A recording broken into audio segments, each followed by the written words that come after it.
Okay, today we're going to be looking at Rdio, which is a music streaming service and a rival to Spotify. Like Spotify, you can pay $4.99 or $9.99 a month. And that gives you access to an unlimited amount of music. They reckon there's about 15 million songs on there. For $4.99 you get access via your desktop or the web browser client.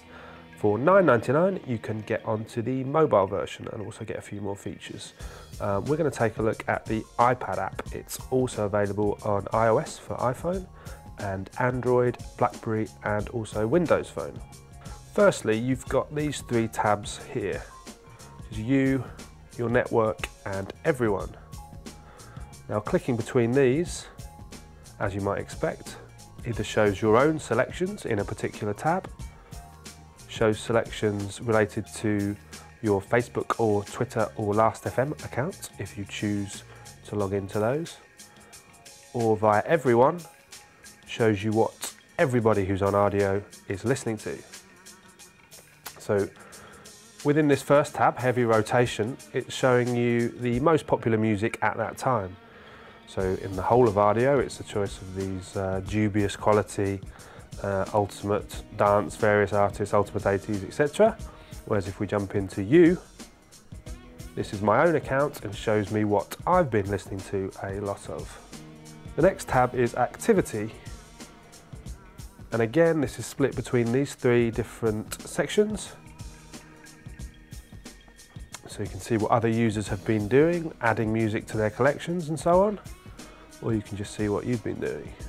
So I updated a playlist, added some music, followed some people. There's a lot of social element to Rdio if you want it. You don't have to have a Facebook account linked to your Rdio account as you do now with Spotify, which would be a bonus for some people. But if you do link it or link your Twitter account, then you can get some of this sort of added content by seeing what other people are up to on Rdio.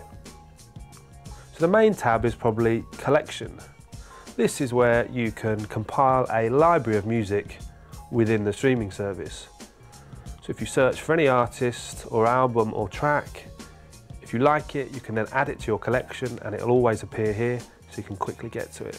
So I've added some artists here, you can find their music and if we wanted to, start it playing. When you're playing a track, obviously you get the album artwork down here, you get quick controls, play and skip track. If you want to, you can press this button, which expands the album artwork and gives you a nice big track listing to scroll up and down through. You can select tracks. And you just click this button here to minimize. Okay, so the next tab is playlists. And as you might expect, this is pretty self-explanatory. You can create a playlist, call it what you like, and add tracks. One thing you'll notice is the phone icon. As with Spotify, it's possible to sync tracks to a mobile device and listen to them offline. So these tracks have all been synced for offline listening, the ones with the orange phone icon. One big aspect of Rdio is music discovery, and these next three tabs all help you discover new music. There's new releases, either by this week, last week or 2 weeks ago, and you can scroll through and find new music. There's also charts, sorted by album, song or even playlists. Lastly, there's a recommended tab. Now this works by using the tracks that you've already listened to and recommending albums and artists it thinks are related. So here I've been recommended LCD Sound System, which are supposedly similar to Hot Chip, which sounds pretty fair enough to me. If we want to find more by this artist, we can. Within the artist page, you get a list of top albums and also songs, and the chance to play a radio station of tracks by that artist and related artists. Last but not least is the search bar, which is pretty important. As you'd imagine, you just enter your text and it does nicely autofill with suggestions of artists. So I've only typed radio, it's recommended Radiohead. And then we get the list of tracks on Rdio. And as you can see, it's a pretty good selection. In the top right of the screen, we also have a couple of icons. The first shows your listening history and also the settings tab. And tucked away here, which is also quite crucial, is whether you sync over Wi-Fi or 3G. Now we'd turn these off to make sure you don't use 3G data. We'd also make sure your streaming quality is set to high.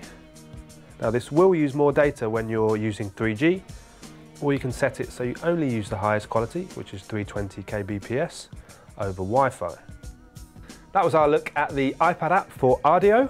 Check out whathifi.com for the full review of the Rdio music streaming service.